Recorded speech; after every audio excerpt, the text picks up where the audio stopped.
মক্কা নগরী যখন ঘোষণা করলেন যে আল্লাহ ছাড়া কোনো ইলাহা নাই, মুহাম্মদুর রাসূলুল্লাহ সাল্লাল্লাহু আলাইহি সাল্লাম আমি সেই নবী, আখির জামানার পয়গম্বর,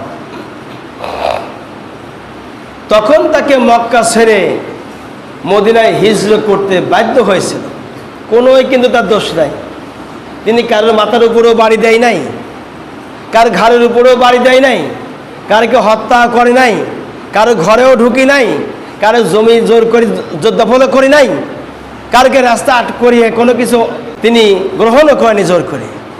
অথচ তাকে মক্কা ছেড়ে মদিনায় যেতে বাধ্য হলো। কারণটা কি?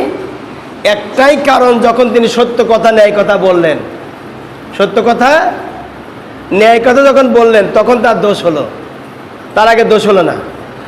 এই রকম দোষ ত্রুটি এখন বর্তমান জামানায় দেখাচ্ছে নায়েবে রাসূল যারা, তারা যখন সত্য এবং হক কথা বলে তখন তাদের দোষ বের করা হয়, এটা ওনার অন্যায়, ওইটা অন্যায়।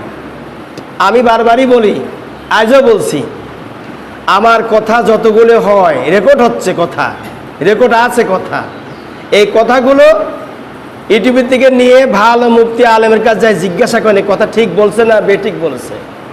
যে ঠিক বলে একটা শব্দ না করে আমল করতে থাকে না।